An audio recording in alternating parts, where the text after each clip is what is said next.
Welcome to the Talkin Kop. We are here tonight to preview our Arsenal game that's coming up on Sunday, but also kind of talk about the transfers that are suddenly kicking off. So it's going to be a little bit of both. It's going to be a little bit of a preview show and also a little bit of a transfer show. One thing that Kev and I would love is, since it's just the two of us, if you could pop in the news that you guys have seen regarding transfers, because there's just so much that has happened in the last 24 hours. Specifically things that have been confirmed, so rather than rumors. That way we can refer to those at the end of the show. But yeah, we'll get to those. There are definitely some juicy bits in there. We're going to start with the preview to Arsenal. So this is a pretty big matchup, Kev. I think it's one of the first times in, I want to say, about 7 or 8 years that two title contenders have actually come head-to-head this early in the season. I believe the last time it happened was Chelsea and Spurs back-to-back. So this is going to be a big one. I know that both teams feel like they're not quite at 100%. We certainly don't feel like we're at 100%. But how are you feeling just generally going into this? I've heard a lot of people talking about feeling like they're sleepwalking into this game. Are you feeling like that? No. Okay. Look, Liverpool-Arsenal is always one of those ties at the start of the season when the fixture list comes out, you look out for. It's not anywhere near the top of the list. You know, it's not an Everton, it's not a Manchester United, but it's probably the next one down after that. It's always goals. Liverpool-Arsenal, always goals. Rarely do you see one of those games that's very one-sided. They're always tight. They're exciting end-to-end at times, but they're always generally fast. And I think Sunday is going to be absolutely no different. It's going to be mad because they had a good win against Leeds last weekend, but it was Leeds and Leeds kind of folded. But they were far from convincing against Manchester United. The flip side of all of that is they haven't conceded a goal, and including their last preseason game as well. So I think there are 3 clean sheets on the bounce. They're hard to beat. They're hard to score against.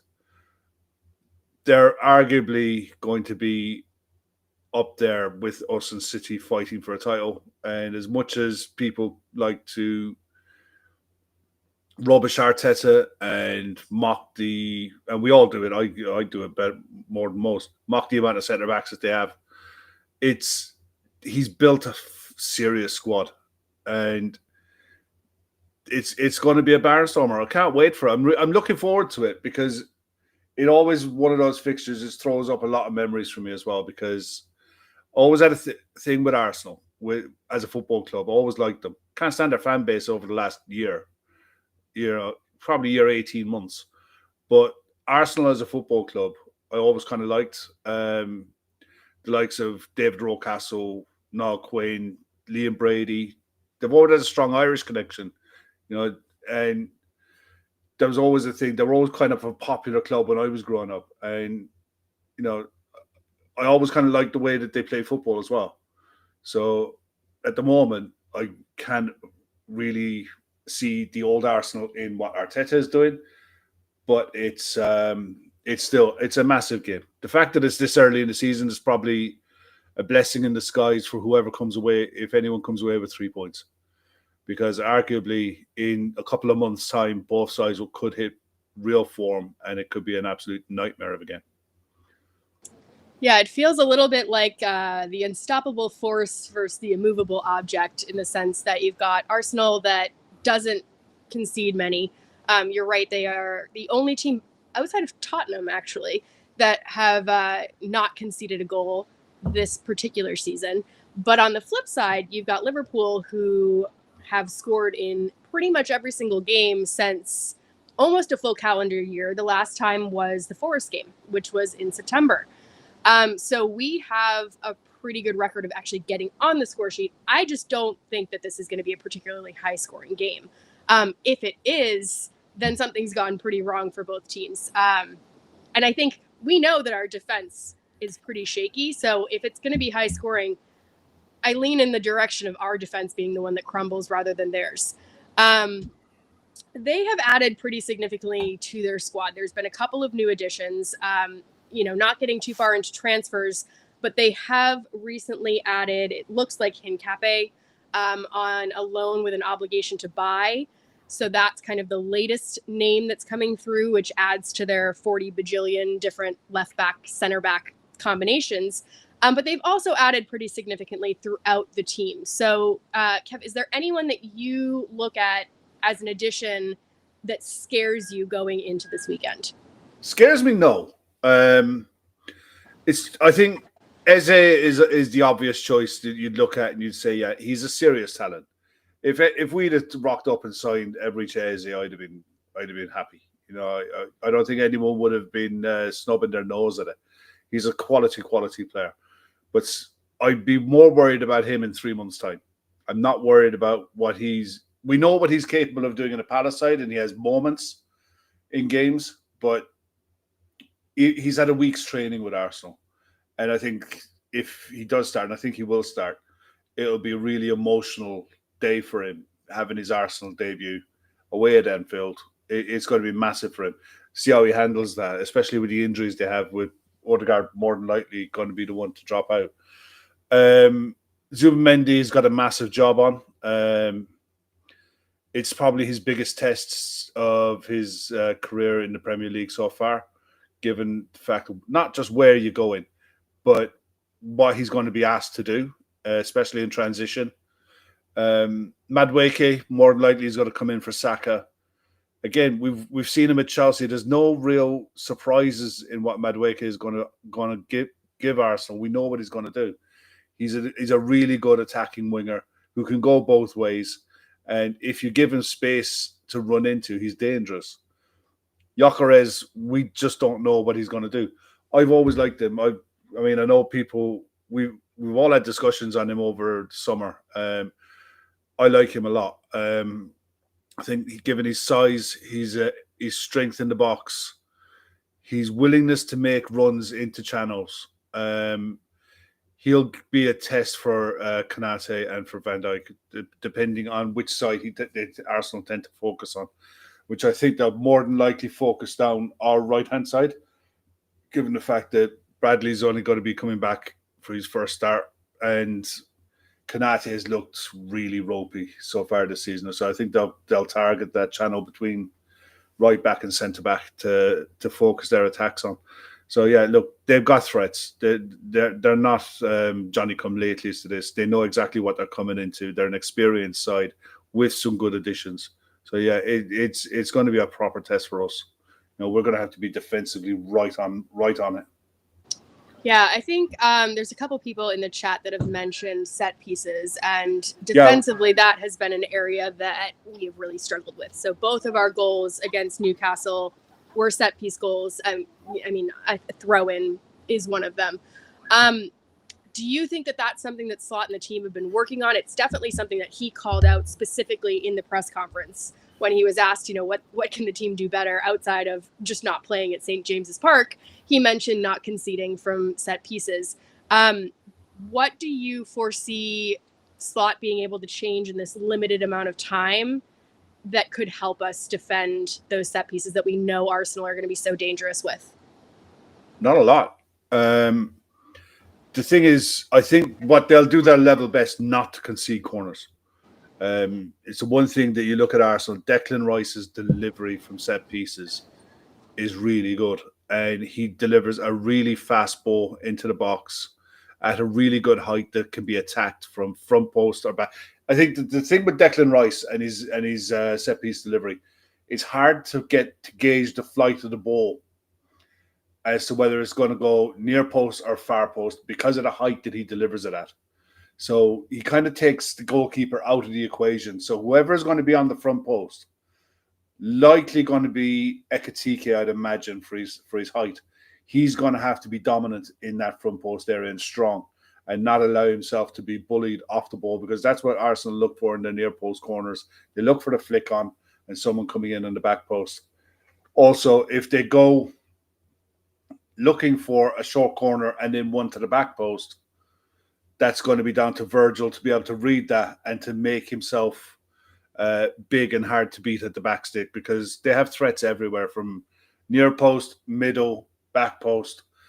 and also from the way they we did it last. Do you remember last year when they had a set piece and we all moved out and we caught them offside? You can't do that all the time because they'll target it with a runner. But the way Arsenal come in, say you have the line here, they'll come this side and then come back in. Just block them off. All you have to do is block one off, and then you'll catch them offside doing it. But at the same time, it's going to be a case of trying to minimize the amount of set pieces you give them.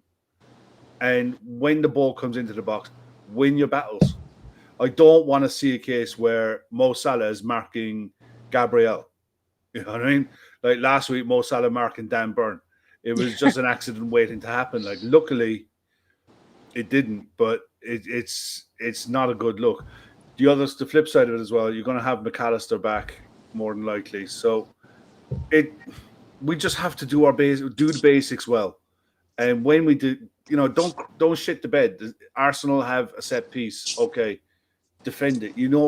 They're probably going to get one or two chances from set pieces.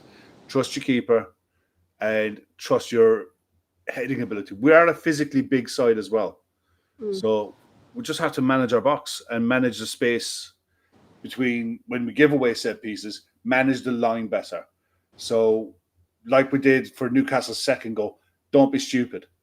Play the percentages and we'll be fine.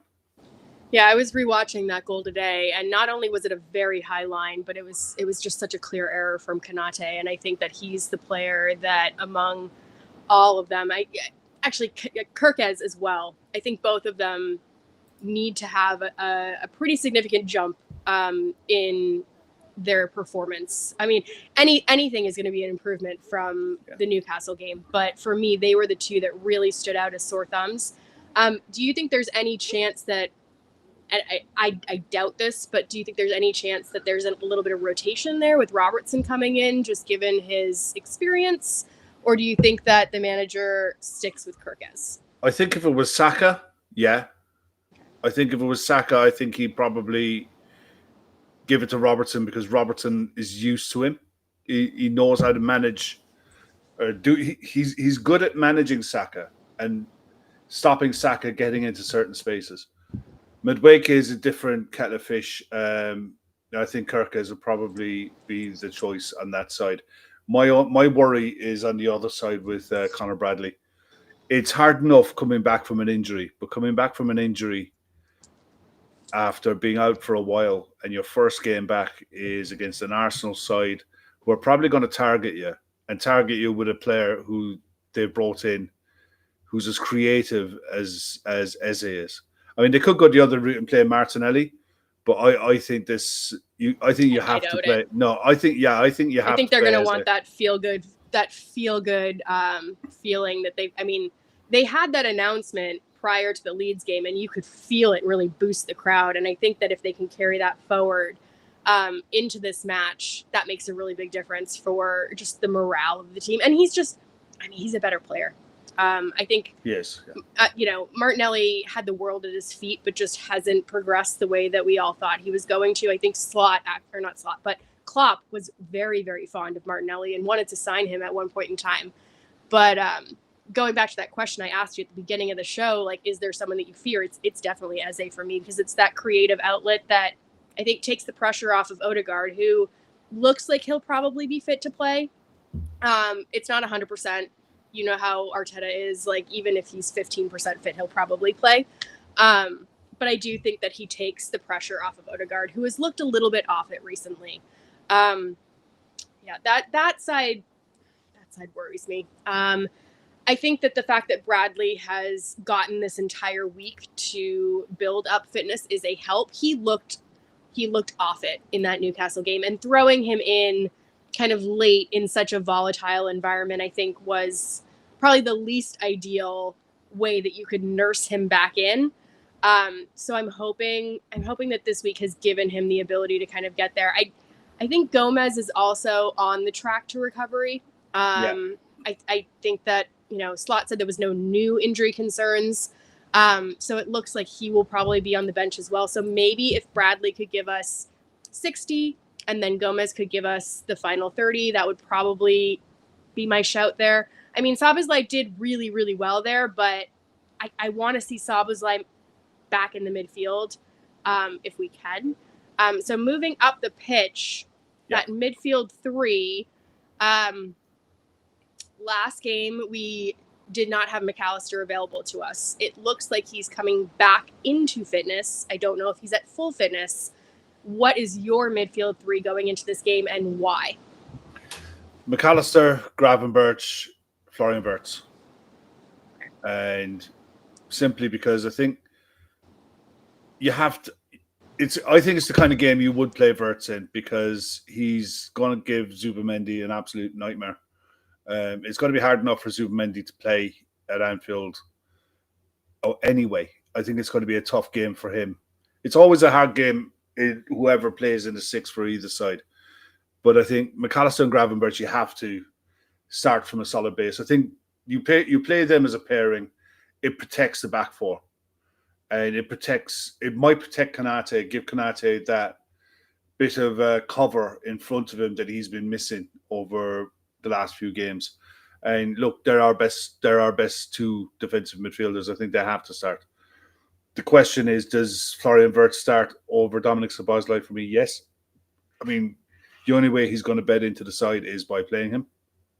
And they go away after this game for the international break, and then they come back and it's full on after that. So I think he starts. And the thing is for Arsenal, on the flip side, is they'll more than likely go with Rice, Otamendi, says I. Odegaard? Yeah, Zubimendi. And I don't know if it'll be Odegaard or not. I wouldn't be a bit surprised if Eze plays in that role and he gets a free role with the 2 6s behind him with Declan Rice and Zubimendi. We match up. Arsenal match us up. I was going to say, that sounds like a pretty good matchup for what we might have going. Yeah, I just don't think he'll risk Odegaard. And to be honest, I think Eze is a better player than Odegaard. Odegaard looks like he's hit a brick wall over the last probably 6 months. I don't think he's been. He had that injury last year, and I think he got brought back probably too soon and with too much pressure on him. And I think, it would be the smart thing to do to ease him back in and make sure he doesn't have an injury. But I think that Bob Paddock puts it in there. Odegaard starts; they do it all the time. I really would not be surprised if Arteta makes basically what I would view as the wrong choice for player fitness, because I just don't think that that's his forte one little bit. Do you think that Zubimendi is going to get an interesting reception at Anfield, or do you think it's going to be, much to do about nothing? I don't think people give a shit. That's kind of like yesterday's news. So much has happened over the last 12 months that I'm sure he might get a bit of a gentle reminder for the first few minutes when he's on the ball, but I think that'll just fade away really quickly. I think the first game at Anfield of the season was always going to be a tough one for obvious reasons. It's always going to be really emotional, really highly charged atmosphere for, with everything that was going on in and around that. This feels like it's different. It feels like it's a tame build-up to what's a massive game. Usually this would be front and center, wall-to-wall coverage, and it just doesn't feel like that. And I think a lot of that is down to the transfer window and all of the transfer business that's happening late. It's just eating up all of the oxygen in and around everything. All of the games this weekend, everything is focused, is transfer central. And look, we're no different. We're going to be talking about transfers later. But, Chris makes a point here about the possibility of going with a box midfield with Szoboszlai, Gravenberch, McAllister and Florian Wirtz as a 4, with Salah and Ekitike coming from left and right and using Cody Gakpo off the bench. How would you feel if he went that way? Because it wouldn't be off the wall. I wouldn't hate it. There's something to be said about the fact that because we've been so unstable defensively, I think our eyes naturally go toward defense, but I think a lot of it is stemming from the midfield. And that feels very much like a work in progress to me. And I feel like we've kind of gone away from what made us so good last year, which was that really, really stable midfield. Everyone knew what it was. It was Gravenberch, it was McAllister, and it was Szoboszlai. And the way they worked and the way they understood one another was it was what gelled the team. And especially because there's so much change everywhere else on the pitch, I think having one area of the pitch that feels like it's got continuity might help us. And that doesn't mean that I don't want to see Wirtz play. So if you could do that box midfield and incorporate Wirtz, I mean, maybe that's a way to do it, because there was a really interesting stat that was going around last week about how McAllister and Gravenberch haven't played together, I believe, since Spurs, since the actual game that secured the title. And I feel like we're missing that middle. I mean, Newcastle just ran right through us. Yeah. Or they played right over us. And Slot mentioned this, in the press conference as well, how so many of the Newcastle balls were very, very high, and there was very little time for the ball to be on the pitch, which is what Wirtz wants. I suppose if this game is going to allow for a little bit more play on the ground, maybe it does suit that box midfield. Well, I just really would love to see a little bit of continuity somewhere on the pitch, because right now it's growing pains, and you gotta go through the games to get to the point where they're in a good place. But this feels like a hard game to kind of force your way through, and we've been forcing our way through the last couple of games. We've gotten pretty lucky. Yeah, Sam makes a point here. Jones will start with Gravenberch and Szoboszlai, in his opinion. Wirtz off the left with Ekitike and Salah. So Sam is basically saying that McAllister doesn't start. And that to me looks just like a flat midfield three. I think if I don't mind Jones, and I don't want to get on the Jones bandwagon of him, because I don't think there's anything wrong with him. But again, I'm not 100% sure that he provides that defensive stability that I'm looking for. I think that McAllister has it. I think Jones is learning it. I know he's done it in U21s and things like that. And he's looked really good in those tournaments. But in the games that we've seen him in this season, there are certain times where he looks like he's on the front foot when he should be on the back foot. Like he should be kind of having that worst case scenario in mind, and instead he's going forward. Yeah. And so that's my one reservation about him. I mean, I'm not gonna be angry at it. Slot knows what he's doing, and I trust him. But I would love to see continuity. I think the only thing I have a problem with, if we do decide to go with the box midfield, is I think you give up possession.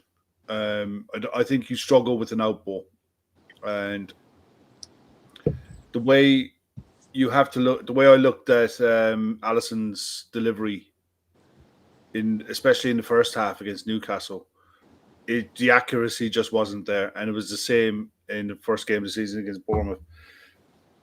I think usually his accuracy from his kickouts, especially when he goes long, is usually very good. And I think if you go with the 210s and the 26s, I think it's a problem, especially when you don't have a physical presence up front. So I think that we'll go with as what we normally go with. I think the normal back that you'd have, I think you'll go Bradley, Konate, Virgil, Kirkes. I think you go with McAllister, Gravenberch, Wirtz, Salah, Ekitike, Gakpo. And look, if that's the 11, I think it covers all bases. Defensively, Gakpo will come back and help Kirkes. On the other side of it, I fancy Mo Salah against Calafiori every day of the week and twice on Sundays. And I think he likes a goal against Arsenal. So, and he's due. Mo is due. Mo loves a goal versus Arsenal. I think it's Harry Kane. There's one other. There's only two players that have scored more goals than Mo Salah against Arsenal. He loves a goal against Arsenal. So, what the fuck was that about? There's a little bit of chat going in. It's fine. We'll skip. Yeah. Okay, dude, seriously. It's Yeah, fine. build a bridge and get the fuck over yourself. Move on to another topic before because you just Yeah. made me lose my train of thought. Right. Okay, let's go and flip things a sec. Tomorrow for the final 20, we've 4 games on. So the final 20, for anyone who doesn't know, is our show that's on Patreon.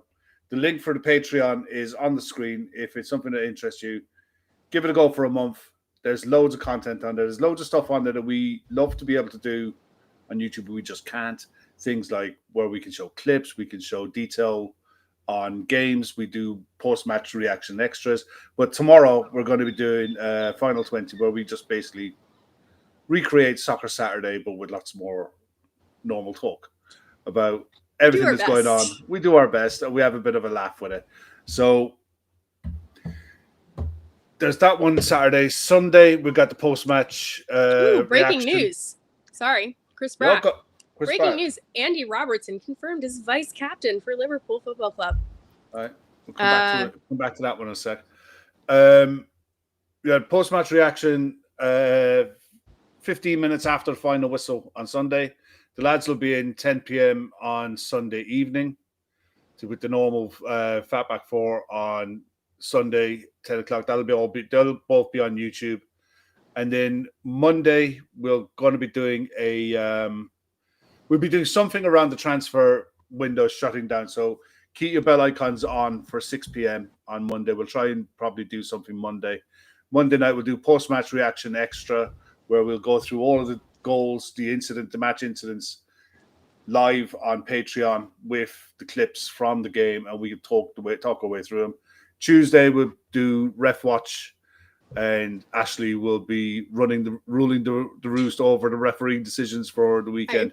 I'm so excited to rewatch that Grimsby clip. We're gonna do the Grimsby clip because they should have been 3-0 up. So yeah. Yeah, it's one of those things that once the window closes, the content is just going to flow. We're going to start doing more and more and more. But Patreon, the link is there. Give it a go. If you're interested in it, have a laugh. And it does help out the channel an awful lot. Yeah, one of the other things that helps out the channel an awful lot is we have a link in our description down to our NordVPN, which is our sponsor. And they have been kind enough to stick with us through thick and thin. There have been quite a few shows where we thought we'd lose them as a sponsor, but they have decided that they enjoy our version of comedy. And so NordVPN, I can speak, I swear. I know, right? Is an amazing resource for anyone that's looking for a little bit of extra security on their browser.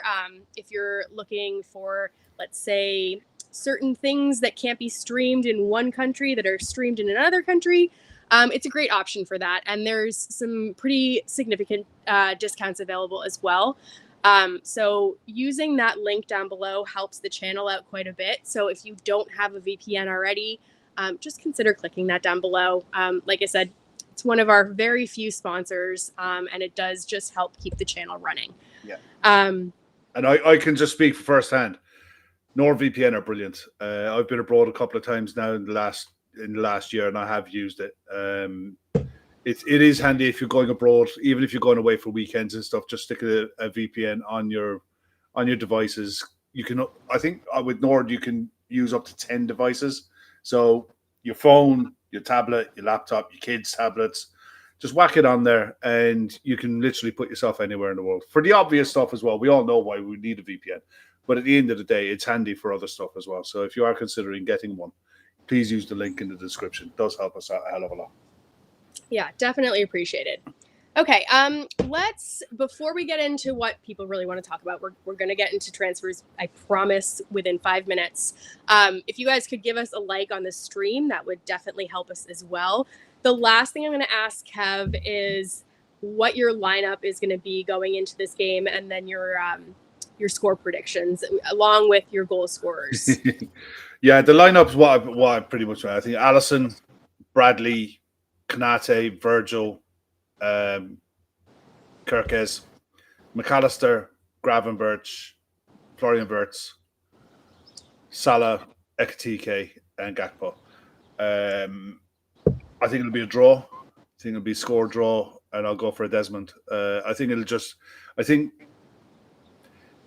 don't know if we're capable of doing clean sheets at the minute, but I tend to agree with you. I think we definitely have goals. It's the one thing somebody put up a comment earlier on. I think it was really good. Despite the fact that Arsenal scored 5 past Leeds, they were very clinical with their chances. They literally scored with everything they got on target, and the 5-0 kind of flatters Arsenal a bit. Leeds did have chances. So, especially the first 25 minutes or so. Yeah. I actually thought Leeds did quite well. Yeah, I think it's one of those. I think it's one of those games. It'll be emotionally charged. I think we will get chances, and I think we're very clinical at the minute with the chances that we do get. It's one thing you can say about the game against Newcastle. We didn't work Nick Pope enough, but when we got into positions to get chances, we really did create very good chances. So I think 2-2, and I'll go with Salah and Ekitike. Okay, so that would be 4 games in a row for Ekitike. Yep. I tend to agree with you with Ekitike getting on the score sheet. I think he's in red hot form, and I think that Slot spoke really highly of him. He actually said that he wanted him to be more involved, and I think he's been doing a pretty good job. But I think Slot has pretty high hopes for him. I think he's going to be a combination of like a Bobby Firmino type almost, but with that cutting edge up front. So I have very high hopes for him. So I also agree with you on the draw though, which is not going to be a popular opinion in the chat. I'm sorry for everyone, but I think probably 1-1 would be fair, just given the fact that they don't often concede. And I think that Slot's going to try to spend some time working on the defensive solidity. I think that that's something that we need to do. And honestly, if we can keep them to 1 goal or even a clean sheet would be fantastic. Like a 1-0 to us, I would love. I think that we need to work on that. I don't see them being particularly creative at this point in time, as long as they don't get set pieces. But yeah, I think 1-1 would feel fair. And I would be okay. I would be okay going out on that. But that being said, it is Anfield. There is that kind of extra man. We don't know if that can have a greater effect. So, like I said, I'd be happy with 1-0 as well. That'd be great. Yeah. But yeah, I don't know. I think it's just got draw written all over it, and I think it's one of those ones against your direct rivals, Arsenal, Man City. The most important thing is take points off them. If that's a draw, fine. If it's a win, fantastic. 9 points from 9, delighted with life. But reality is, I think if you take points off them, you live with that, and you go into the international break on a good bounce. Because I think you look at the 3 fixtures we had at the start of the season, given the volume of change that we've had at the club, you'd have taken 7 points from 9 at the start of this. So I'd be happy enough with a draw, delighted with a win, and take it from there. Yeah, I mean, I don't think that Arsenal has had a victory against us in quite a while. As long as that continues, I'm okay. How much, Steve? Yeah, you know what, Steve? I appreciate your enthusiasm. Let's go with Red Steve's shout of fuck defensive solidity. 4-3. Let's just go 2-0 up, and then at that point we can take Ekitike off, and then everything can go to shit defensively, and then we can just kind of call on Rio at the very end or Chiesa at the very end, and everything will be fine. Because that seems to be the way that it's going. So yeah. I don't know. I mean, we're talking about a boring game. It might be very exciting. We haven't done a boring game so far, so I don't know. We'll see. Well, Cahill disagrees. We're at home, make a statement, and go and beat them. Hey, Cahill, absolutely delighted with that. But the reality is, I think they've been pretty good when they've been coming to Anfield. I think it was two Desmonds last season.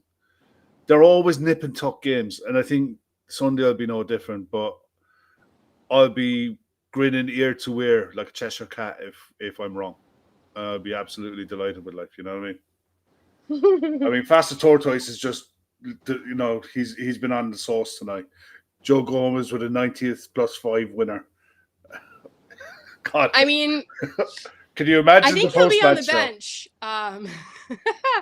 I mean, thankfully, I was so jealous of not being on the post-match show actually for Newcastle. So I would love a Joe Gomez last-minute winner. I mean, we've kind of checked off all of the, you know, unsuspecting winners. Like Joe Gomez probably is due. Yeah, Yeah, I mean, that would be Tommy fantastic. makes a point here. United caused them problems, and we will cause them loads. We absolutely will. That's a good point, actually. You know? They did not look like, I think recency bias is, you know, they looked fantastic against Leeds, but it's Leeds. Yeah. You know, going back a week, I actually thought that Manchester United and them were pretty evenly matched. And They were. we thought they saw were what brutal. Manchester United were doing. Yeah. So I thought they were brutal against United, genuinely, and Yeah. they massively got away with it, you know. And look, I just look at the head-to-heads on this at the minute. I mean, 14 wins, 16 draws, 8 wins for Arsenal in the fixture. The last 2 games, we had a 2-2 at home in May and 2-2 away October 27th last year. The year before, August the 1st, club friendly 2-1.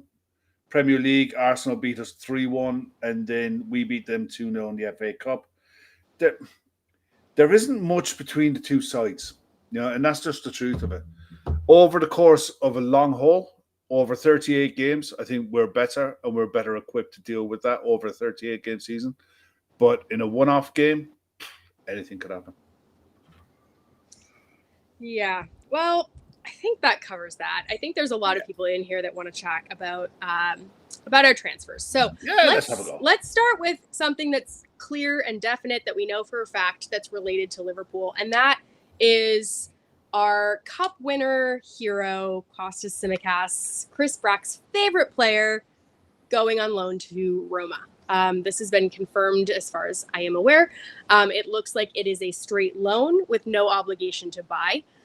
There is a loan fee involved as well, so we are getting a little bit of money there. It seems like Kostas Tsimikas wanted the move. There were a couple of teams in the Premier League that were sniffing around. Leeds was looking at him. Forest was looking at him. Neither of them were willing to pay. I believe it was around like the £12 million ish mark that they were asking. So it looks like off to Roma he goes. Kev, how do you feel about this move for him? Do you think it's a good move? Do you think it's good for us?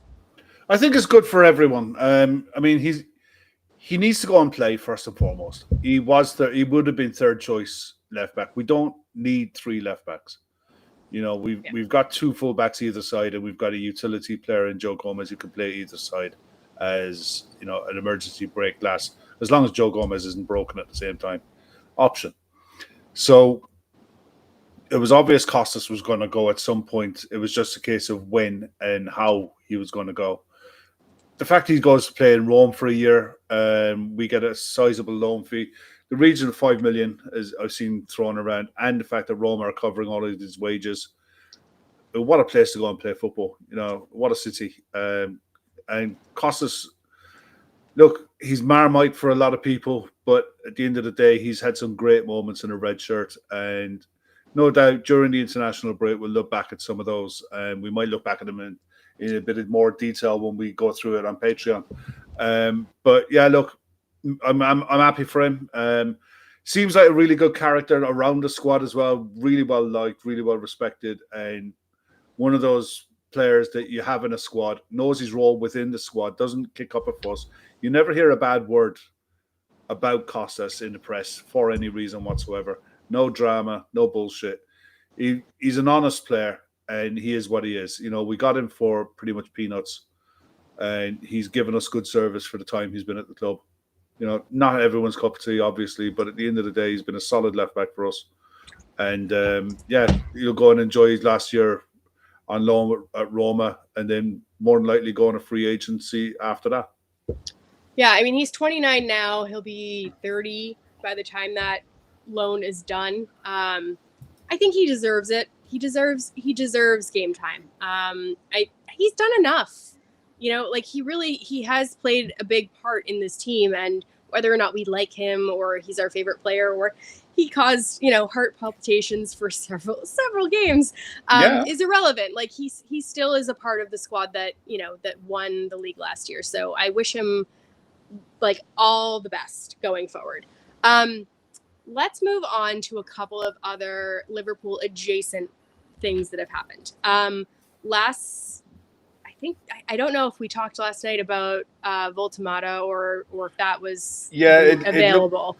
It looks like it's a done deal now. So let's talk about that, Kev. Let's talk about now that we understand that it's a done deal, now that we understand the fee, let's talk about what that means. 60 million, I think. £60 million plus, and might be 9 in add-ons. It totals up. Sky are keep quoting 69 million. So I assume that's 69 million all up for him.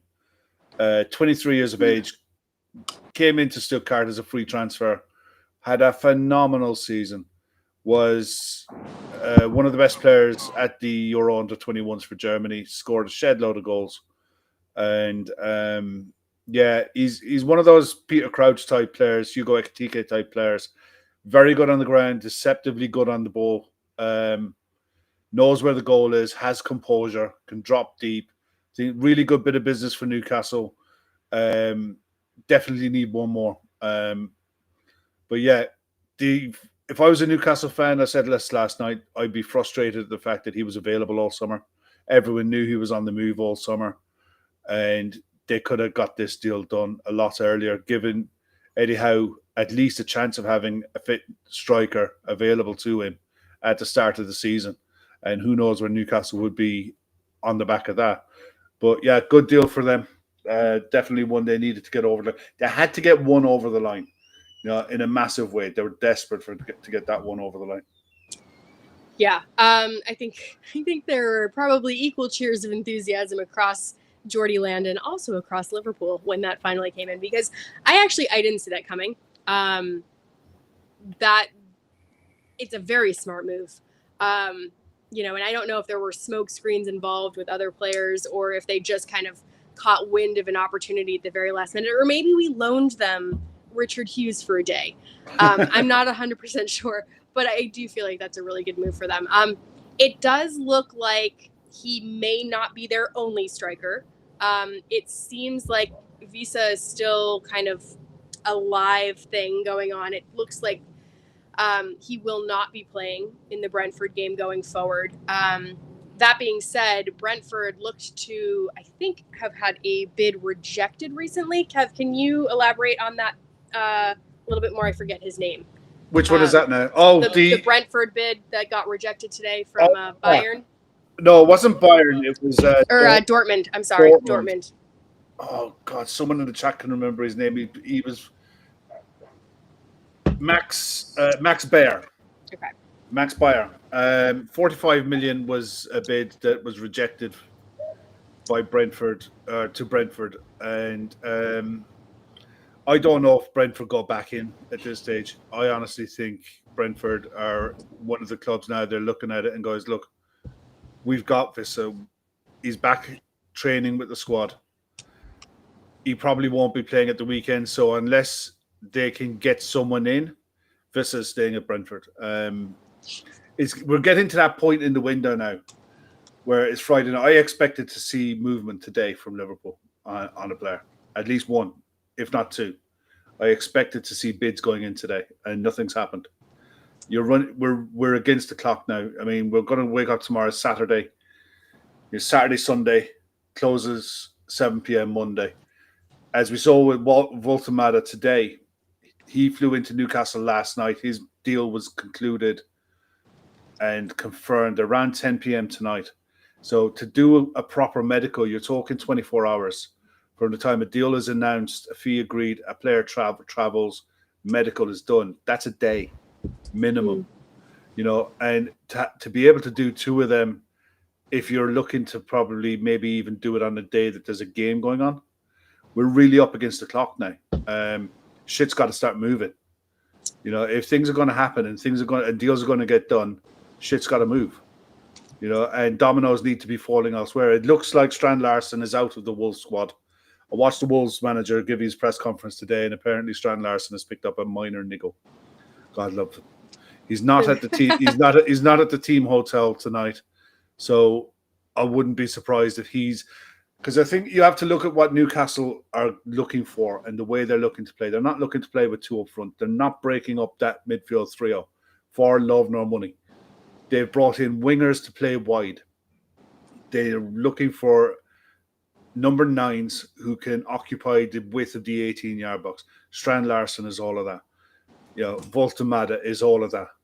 So I fully expect Newcastle to come back in with a bid for Strand Larsen tomorrow morning, and hopefully that bid gets accepted, and then we can see shit move for us tomorrow. So if you were a betting man, which I'm not saying you are, you're putting your money more on Strand Larsen than Visa. Yeah. Yeah, I just look at Visa and I think, look, they've got that type of player already within the Newcastle squad, in the likes of Harvey Barnes, in Anthony Gordon, in Elanga. They've got that pacey forward who can play off the wings and be that kind of fox in the box. So they're all younger. Visa's 28 years of age, and the fact that he's going to be away at AFCON as well. I think Strand Larsen is more a lot in the mold of what Alexander Isak offers them. That player who can hassle centre-backs, physical, strong, knows where the goal is, and is of a good age. He's of an age to be able to improve. Where I think Visa's best years are probably at Brentford. I don't see Visa moving to another club and then kicking on. As much as he might love to move to Newcastle, I'm sure he probably would because it's a step up. But I don't think Visa moves to Newcastle and moves the dial. I think he doesn't improve. I think the smart money is on Strand Larsen. Okay, so Isak is sort of in the wings waiting. Yeah. Hopefully we see movement on this either late tonight or early tomorrow. There are some folks that are in Boston, so it's only 5:52 over here in Boston. So there's plenty of time over here to do stuff. So we might see stuff overnight, but I do think that we're going to have to start to see movement. The other place that we're seeing movement is Crystal Palace. Crystal Palace look to be investigating a defender, a center back, and that may open the door for Guehi. One thing that was really interesting today was to hear Glasner's speech, basically. It felt like a speech. It felt like a plea almost in his post-match, or not post-match, pre-match. He basically said, we cannot replace Mark Guehi. He's the foundation of our success. He's the reason that we're in Europe. There's no way to replace him in time in the window. And then lo and behold, 2 or 3 hours later, they're linked with a couple of central defenders. It looks like he is taking his stance, making it as public can be, but then Parrish on the other side is looking to cash in on Guehi. So what are your thoughts there? Because he seems to be the other player that we are looking to sign, which is no news to anyone. But the news that we've got is the Palace center back connection. Palace are definitely, look, he's right. You're not signing a player of Mark Guehi's quality to go to Crystal Palace. Mark Guehi is one of the best centre backs in the league. There's a reason why Liverpool want him. I think he's a phenomenal centre-back. He's a brilliant footballing centre-back. Even on their best day, Crystal Palace aren't signing a centre-back as good as him anyway. So, and the fact that he's a club captain as well, I can understand the manager completely wanting to not stamp his foot down, but, stamp his authority with the club and say, look, you can't do this to me with 3 days to go in the window. If Mark Guehi, he made the point of saying, look, if Mark Guehi wanted to go and was making a fuss of going, the deal would have been done weeks ago. And he says the player hasn't. So you have to take him at his word. And I completely understand where he's coming from in this. I know people in the chat are saying, the Crystal Palace have signed centre-backs. They need a centre-back anyway. The way they line up with the 3 centre-backs, they need one to come in anyway. So if they lose Guehi, it's a huge loss. The fact that they've lost Evry to Eze already and potentially losing Mark Guehi in this window could be very damaging to Crystal Palace, because I think that damages the dressing room as well as their playing on the pitch. I think it damages the dressing room. At the same time, they're also a club who cannot afford a player like that for a fee that would be more than likely the 40 million that they're asking for to go on a free. They had an opportunity last January to sell him for 65 million. They gambled and they came up trumps in winning an FA Cup, qualifying for Europe. But at some point they have to sell. And I think they've left it so late in the window, they've hampered themselves. But I think he does move. I think he moves as well. I think there are teams that can absorb the loss of not absorb the loss of a player, but there are teams that can absorb the cost of holding on to a player for that last year. Yeah. We've seen it with us in the past.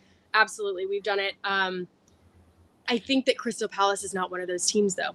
I think that if you're giving them, I want to say it's going to be around 35 to 40 million. Yeah. If you're offering that, I feel like they need to take the money and run, especially given what you just said. They need investment in their team in multiple different positions. They need it now, even without Guehi leaving. So for me, I think it's going to end up being Parrish that overrules Glasner. I think that Glasner came out today, like I said, as this last plea and this last attempt to kind of make his stance really clear, so that basically he can say, I did all I can to fight to keep him when the fans are upset. Yeah. So, I mean, that's just my perspective. Do you think that Glasner, I think it was mentioned in the comments last night, I can't remember who mentioned it, but would Glasner be on the radar at Old Trafford as a potential replacement for Amorim? I feel like Glasner's too smart to go there, to be completely honest. I'm sure he's on their radar. Yeah.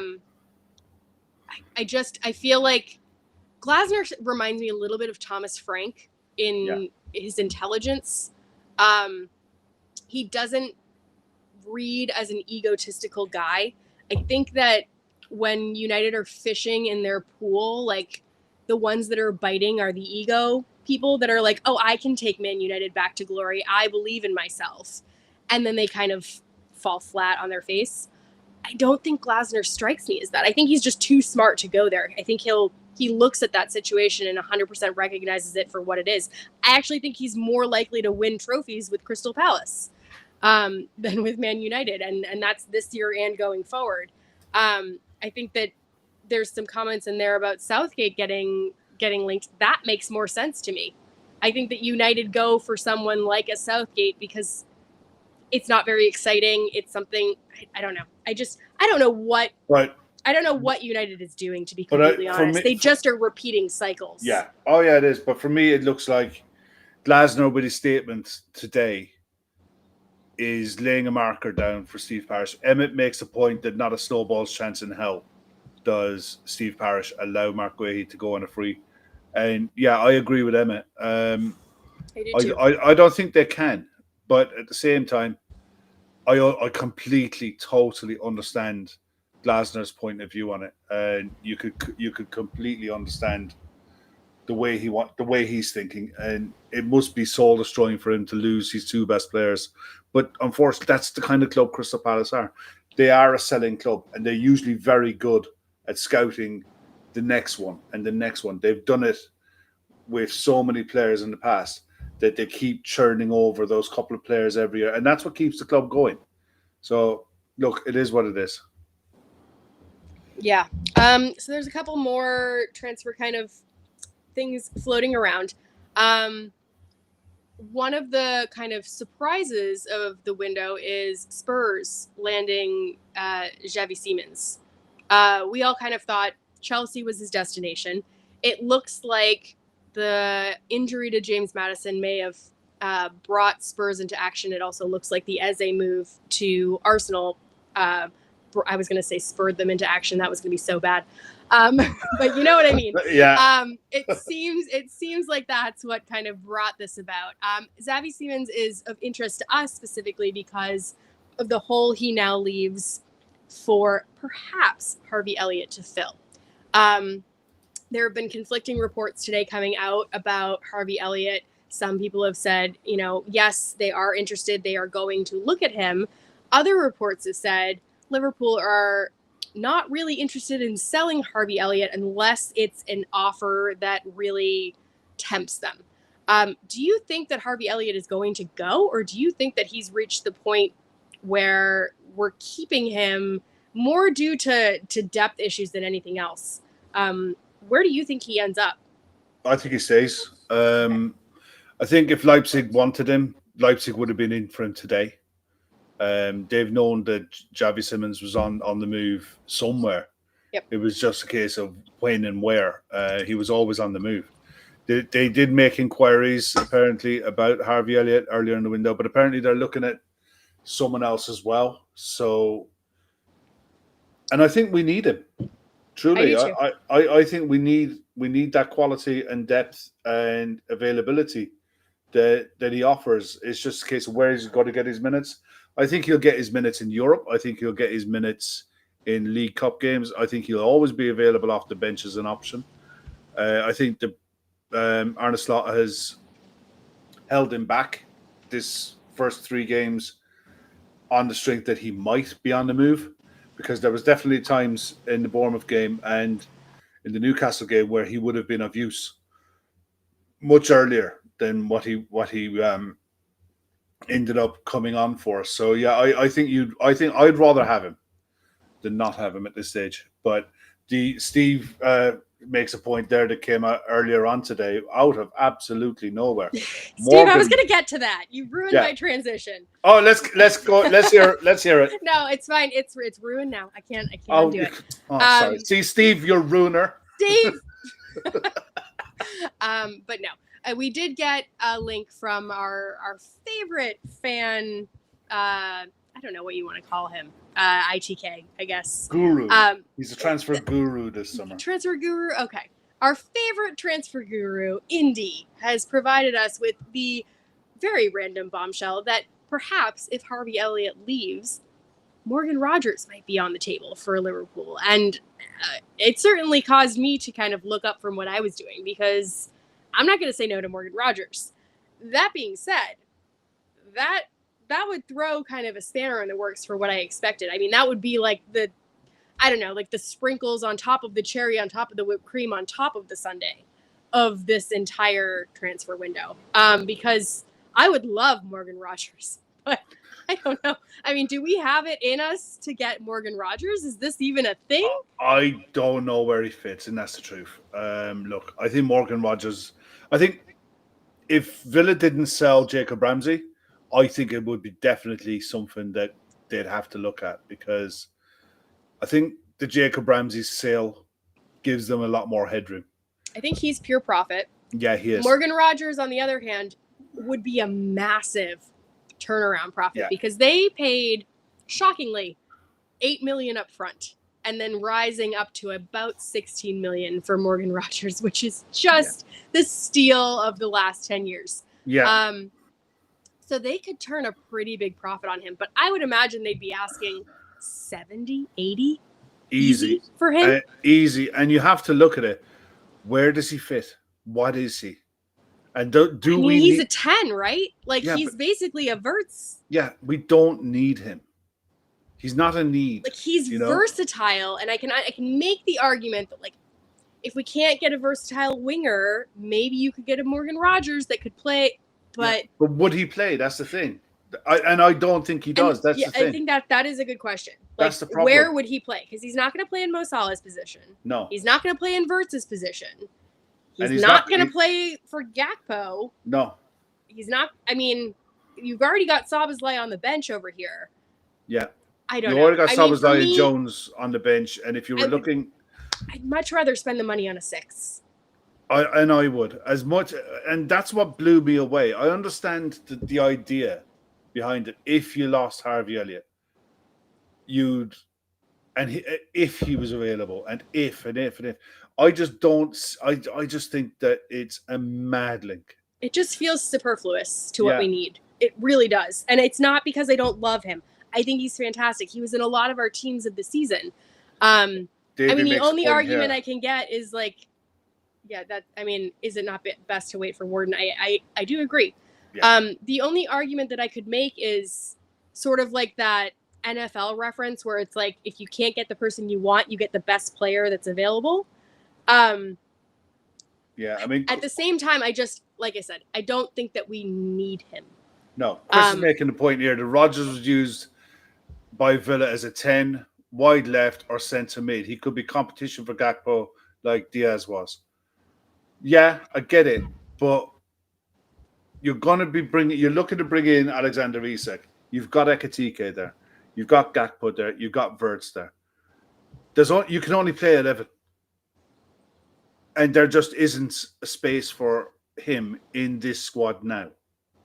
There would have been, I think, if you'd sold a Szoboszlai, there would have been a space for him, I think, because he's got the physical attributes to develop and be a centre mid. But for the life of me, I just think for the amount of money that would be involved in a deal like that, I cannot for the life of me see anybody going anywhere near him this summer. Not now. Not this late. And the thing is, you have to go to the other side. Villa don't need to sell now. And if they want to sack Unai Emery to walk out the door, go and sell Rogers, because Emery would walk out the door faster than the speed of light. I mean, I feel like there's always room for really good players. Yeah. That being said, there is. Go Liverpool 123 is making the point here. There's definitely space for Rogers, Kev. Tell me where. Where does he get his? He's the main man at Villa. I think it just depends on how Slot uses his squad. I mean, Slot has reduced the size of his squad quite a bit. He is famous for saying, I'd rather have 18 players that I can truly rotate than 24 players who I don't trust. If we can get to that stage where he freely rotates the midfield and we don't get to a spot where it's always Gravenberch, McAllister, and Szoboszlai, which it was last year. And I think they got tired. They burned themselves out. So if he chose kind of a different path, maybe. I think we talked about last night, like if there's a change in direction in terms of the lineup, in terms of the way that we're lining up, if we do go like a 4-2-2-2, is there a way that, Morgan Rogers rotates a little bit more freely with maybe a Mo Salah who's getting a little bit older and actually does need minutes managed? Mm-hmm. You're still talking about losing certain players to the bench, like Curtis Jones and Szoboszlai. There are going to be players that are unhappy, but that's the argument I would make, basically. Yeah. If I had to, I would say if you're going to move to like an Ekitike and an Isak up top, and then you're talking about Wirtz and Mo sort of as that next rung back, Morgan Rogers fits in there 100%. But I don't know if that's the way that Slot's going. That's it's totally hypothetical at this point. Yeah, I just don't. I think, look, keep an eye on it, obviously, but I think it would be absolute off the wall, one of the maddest transfers of the summer. If that, I'm just looking at some of the stuff that's come out now tonight. It looks like Chelsea have done the maddest deal I've ever seen. Is this the Buonanotte deal that you're talking about? Yeah. What's that about? It's honestly, I feel like they have an addiction to signing players that are under 23, wingers who will probably never see the light of day, which doesn't make any sense because it's a loan. Like, so I don't really understand what the purpose is there. It's like they sign anyone under the sun. It's like they couldn't get Xavi Simons and they were like, oh, we have a little bit of extra cash. Let's just do this for the hell of it. And I don't know. I don't think that you can use reason to explain Chelsea. I think that you're just wasting your time. Yeah. And you just kind of have to watch with a box of popcorn and be like, go ahead. Do what you want. But they've done another one as well. Fucking sense. They've done what's his name? Enciso. I have no words, Kev. I mean, I think there was a great Paddy Power thing that was like Chelsea will continue to sign every player under the sun until they can't sign any more players. And I don't know where they, I think Matt was the one that was like, they're the real project. They're the ones that are going under the radar. And there's some truth there. Like what they're doing is so kind of against the grain to everyone else. And I think that Bowley is really kind of bringing in a little bit of the American model in player trading. And like, he's trying something different. Like it's definitely different. But maybe we can't see the logic of it, but maybe in a few years, I don't know. To me, that one that he's done, because it's the actual parent company that's bought him. Like that's just third party ownership. Because they're sending him to Strasbourg and then onto Chelsea. So who actually owns him? What in the blue hell is all that about? The other one, apparently there's an official statement that's come out from Real Betis confirming that nothing was done for Anthony. No medical was planned. There is no agreement. There's no agreement for Anthony. We have withdrawn the offer. We can't afford the fee and the amounts that Manchester United must intend to pay for the player before the transfer. So basically, Manchester United are looking to try to flog Anthony on, and whoever comes in to buy him is also going to be expected to cover his wages.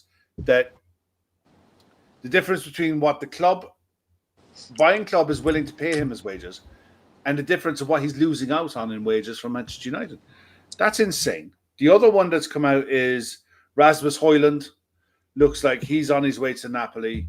It's a loan, right? It's a loan. They don't want to let him go permanently? No, it's a loan with an obligation to buy, but it's conditional on Rasmus Højlund agreeing personal terms. He hasn't agreed personal terms yet.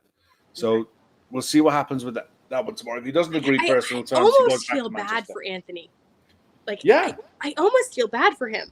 Like, because he was doing really well at Betis. And like, there are so many players that leave that cesspool of a club and then do well, and you realize just how toxic it really is. And to hold on to him, I mean, same thing with Garnacho. It looks like he's going to be on the move to Chelsea.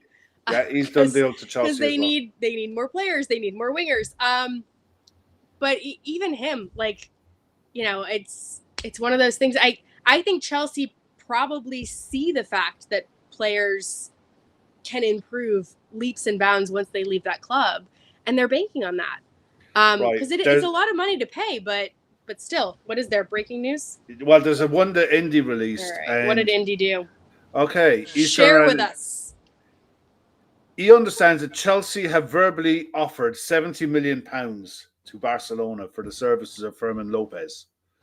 Chelsea don't want this transfer played out in public. Barca not happy with a 70 million offer. They ideally want 85 million.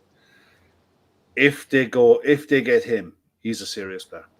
He is a serious talent. And I just have to question this idea of European FFP and Chelsea. You need a team of forensic accountants to go through what Chelsea are doing in this summer transfer window, because they're selling unbelievable amounts of money. But I honestly think you look at some of the sales that they've gone through, they're losing money hand over fist on a fair chunk of them. But they're also selling players for like giant chunks of money that have only played one game for them. Yeah. They're getting really, really good fees. And again, it just comes back to, like I said, Bully has decided to bring in this player trader model that is popular in the United States, and he's trying to use it here. And it's all of these little loopholes. If they can keep selling, they can keep buying. It doesn't matter if these players get game time for Chelsea. Like, they're just churning. Yeah. I mean, Emmett makes a point there. Lots of serious talent goes to Chelsea to die. It does. And a lot of these players that are going there, you have to question what their motives are. And I don't think it comes with football at top of mind. I think it comes with dollar signs or pound signs or euro signs, wherever they're coming from. And that's just the way it is. Well, Sam makes a point here. Newcastle have been linked with Ferran Lopez as well. for the fee that Barcelona are asking, if he's available at the 70, 75 million mark, I'd be interested. I'd be interested in him at that price. I would. I think he's a serious quality striker. At 22 years of age, I think he is an unbelievable talent. And, I think that could be some crazy moves over the next few days. I think tomorrow could be absolute nuts. John O makes the point here that they've sold Nkunku for 42 million. They have, but they paid 65 million to bring him in. So even if you look at the amortization of Christopher Nkunku, in the time that he's been at the club, they've probably they haven't wiped their face with it. They've definitely not made money on that deal. I think they're on something like 53 incomings since Bowley took charge, which is on average about 13 per signing per window. I don't know how Chelsea fans keep track. It's bad enough trying to keep track of our signings. I forget about Leone sometimes. I'm we have this 18-year-old monster that there were some pictures of him in the training today, and he looked like the Hulk. Yeah, and I'm okay, sure, that's and great. He's been called up to the Italian squad as well. He has, which is great for him. I think Chiesa has also been called up, which is also great for him. Yeah. In news that I don't really care about, Trent was not called up to England, which I think is hilarious. I don't want to talk any more about that, but no. I do think it's good. It's good for Chiesa. It's good for Leone. I think both of them probably need game time anyways. Yeah, I think it's massive for Chiesa because look, he was the darling of Italian football for a long time, and the fact that if he can go back to Italy, force his way back into the setup, get valuable minutes, and come back in a fresher state than the odd 10 minutes off the bench here and there.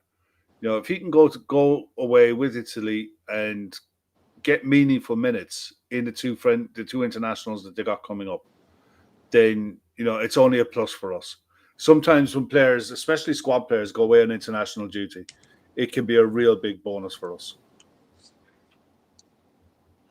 Well, I think that kind of wraps up the transfer section of this. If there's anything that we missed, just throw it in the chat. We will get to that. You said that you wanted to kind of loop back to Andy Robertson. I would like to loop back to Andy Robertson because he's one of my favorite players. So Arne Slot came out this evening and confirmed Robertson as the new LFC vice captain. His quote was, "Apart from all of the quality he's shown on the pitch, he also plays a big role in the culture that we have here at the club, which I've said many times last season is the biggest gift that I could get from Jurgen." End quote. It looked like Andy Robertson might be leaving early this season. I think a lot of us were kind of torn. We did a show on it. We were torn on it. It looks like with this appointment, he's definitely not leaving, especially with Tsimikas going out. What are your final thoughts before we close out this evening on Andy Robertson as our vice captain? I think he's a phenomenal leader at the club now. He's grown up at Liverpool, really. He came into the club from Hull. We've more or less got him for free. And he's been an absolute stellar performer for us. He's been selected as vice captain more so for what the role offers off the pitch. And I understand why you wouldn't want to give that to Mo because of all the other responsibilities behind the scenes that people don't really get to see in public of what's involved with the captain and vice captain. And you could toss a coin. Look, I don't think it's a status symbol or anything. I just think that Andy Robertson is a true leader. And made up for him, delighted for him, happy he's staying as well. And I love the guy. I absolutely love him. I love the way he comes across in character. As a character in the dressing room, I love the seriousness and the intensity that he plays the game with. And I'm delighted for him. And I'm happy that it's not Mo, and not in a case of it's a slight on him. I just think you don't need there is a leadership group. Mo is very important to the leadership group with Allison, with Virgil, with Robertson. And, the four of them probably run the club inside the dressing room. They don't need a tag to tell them that they're captain or vice captain or anything. But I just think that it feels right. I think it's the right thing.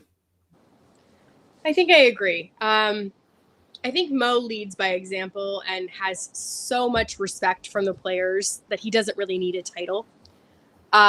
Whereas Robertson, I think, I don't know, he feels so much like Milner 2.0. Like he feels like he will carry on the mantle of Milner in the sense that like he's not going to take any shit from anybody. No. If anyone's late or if anyone needs to be fined. I believe he was already in charge of the fines and everything prior to this anyways. And I feel like, he really is one of the senior leaders in this squad. And I don't know if Mo needs the extra responsibility. Like he carries so much on his shoulders already. And I understand 100% why he deserves to be the vice captain. I'm not saying that Mo Salah does not deserve to be the vice captain. I'm just saying that I think that he does that already without that title. So I'm not upset about it. I know that people probably will be upset about Mo Salah not getting that title, but I think that Robertson is a pretty good choice there. And I think that you're going to have one more year of Robertson. And I think Sam Tandy makes a good point. Robertson may leave next summer, and then Salah might be vice captain as well. So you may get you may satisfy both players with that. So if this is Robertson's last hurrah, I love that this is the way that he's going out myself. Yeah. I can't speak for anyone else, but for me, I'm happy that he gets this moment. Yeah, absolutely delighted for him made up. I think it's good. I think it's the right look. I just think it's the right thing to do. But I was going to say tomorrow, the final 20. Yes. What time will more than likely about 4:25, give or take? Yeah, so it's 11:30 my time, which is get out 5 hours before you guys. So I think that 4:30 your time? Yeah, give or take. Yeah. Yeah. Look, have your bell icons on for Patreon. The show will go live, and the games that we're going to be covering: Manchester United, Burnley, Sunderland, Brentford. I don't know which way that's going to go. I don't either. Sunderland, Brentford, Spurs against Bournemouth. That could be an absolute belter of a game. Spurs against Bournemouth. Yeah. And Wolves against Everton. So there's 4 games tomorrow, and then you got the 5:30 kickoff. We'll give you a bit of a build-up for that one as well, which is Leeds against Newcastle. And we'll also chat about the 12:30 kickoff, which is Chelsea-Fulham, which is a London derby, a West London derby as well. So we've got a lot of stuff coming up on Patreon. So I know that most of the people here have heard us talk at length on Patreon, but we do have this Final 20 show. So that's one thing. So that's tomorrow. It's where we sort of do that live watch along that a lot of people like. We don't do a ton of watch alongs. So this is sort of our version of it. So that's tomorrow, but we also have our Ref Watch show, which is coming out. We've changed our Patreon setup so that you can watch these shows live. They're no longer pre-recorded, so you can actually engage with us as we're going through the clips and as we are basically berating the referees live on air, so you can come in and help us out to do that. We've also got what else coming up, Kev? We've got like 2 or 3. We've got, the extra reaction show. So we've got our traditional reaction on Sunday to the Arsenal game. You've got your Sunday kind of evening show with the guys that we always have. And then you get this extra bonus content of an additional reaction show where Gav and usually 1 or 2 guests come on and go through it kind of like one play at a time and really look through things in detail. So those are just 3 things that are coming out just in the next 3 days. There's more as well. There's written content. There's player profiles as well. So there's a lot. And you got the back catalog as well. I need to say this for Matt. He has put in, for clarification, the Final 20 is not a recreation of Soccer Saturday. It is a totally original concept that is credited to Matt. It was his idea. So he has no idea what Soccer Saturday is. So we are not trying to replicate anything. We are just having a little bit of fun. So yeah, those shows are across the board for our Patreon. If you want to try it out, it's free for a month. You can ditch it after a month if you don't like it. But what with all of the new signings, with, especially the kind of exciting players that are coming in, there's a lot of cool things coming up. So I encourage you to just try it out. If you don't want to, if you don't like it, you can ditch it afterwards, and it's free. So just try it. But yeah, anything else that you wanted to say? Well, Emmett makes a point go? here. The fact that Carlo hasn't appeared on Good Process is shocking. That's not my fault. Yes, it is. That's not my fault. Carl needs he needs to borrow your shirt because you have the shirt. You need to mail him the shirt, and then he can come on. In fairness, if I mailed my shirt to Carlo get lost in it. God love. Right, look. That's okay. That's okay. On that note, listen, thanks to everyone that's in the chat. We really, really appreciate you all. Yeah. The banter is great. And yeah, I mean, we'll be back tomorrow. We'll be back on Sunday, definitely, for the match reaction. Hopefully everything goes in our favor. I would love that to happen. Yeah. And yeah, just keep tuning in. Make sure you like before you go.